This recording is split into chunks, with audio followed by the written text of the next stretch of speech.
Welcome to Traveler's Tales. I am your host, Greg Alonzo. Today we will be taking a look at your questions and comments from the mighty Samson. However, before we begin, I would just like to remind you that we post new videos every Tuesday and Friday. Our first comment is from Philip. He goes on to say that he has never read the Epic of Gilgamesh, but we have inspired him to do so. Philip, all I can say is that you won't be disappointed. This is a wonderful adventure tale with some profound meaning. I assure you that you will be speechless when comparing the Bible to the Epic of Gilgamesh. I have to agree with the academic community that Genesis gets its inspiration from this Sumerian epic. Let's see here. Our next question is from Mark. He asks, is Enkidu some sort of man-beast? Initially, yes. He is noted to be hairy, wild, and lives among the herds following their migration. It is only after his sexual encounter with Shamhat that within 2 weeks, she calms the savage beast and humanizes him. Our third question is from Letitia. She asks if the Epic of Gilgamesh was primarily written down as was the Bible. Letitia, archaeologists have found several clay tablets written in cuneiform. Now these tablets are telling of many adventures and morality tales. However, in my opinion, they read more like several adventures put together to read as one.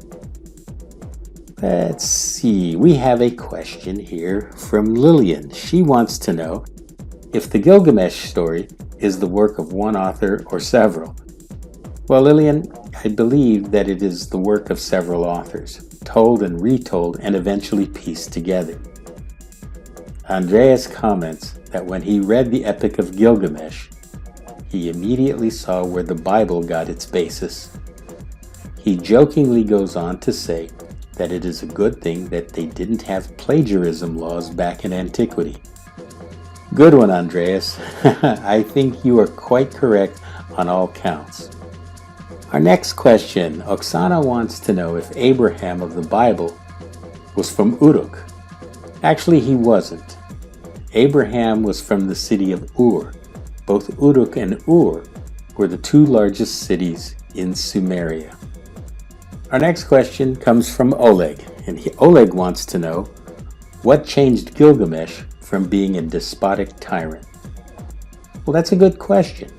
I would say that the loss of his best friend Enkidu and many adventures matured Gilgamesh to see and understand the problems that confronted humans. Heinz comments, I was so surprised when I read the flood account in Gilgamesh, and it compared with Noah in the Bible. All I can say is that if the Bible is the Word of God, who's God and which one? Heinz, well said. You have no argument from me. Moving right along, Yvonne comments, once again, women in antiquity are portrayed as prostitutes, scorned goddesses, or witches. Yvonne, sadly you are correct. It is evident that the poets of antiquity did not see women in a favorable manner. We have time for one more question, and this one comes from Olesya. She wants to know more about the city-states of Uruk and Ur. Ur began as a small village, which was led by a priest or a priest-king. However, Ur developed into an important trade center due to its pivotal location where the Tigris and Euphrates rivers run into the Persian Gulf. As for Uruk, this is one of the most important cities in ancient Mesopotamia. It was founded by King Emerkar sometime around 4500 before the Common Era.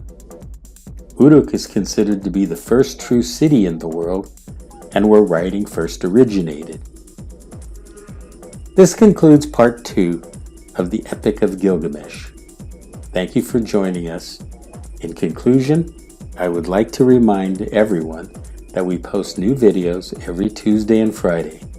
Don't forget to hit the little bell icon to be notified each time we post new videos. For your convenience, we have also posted our email address and Instagram information below. Traveler's Tales will return with a special edition on makeup and fashions in antiquity, as a colleague of mine likes to call it, Babylon. Cartistos.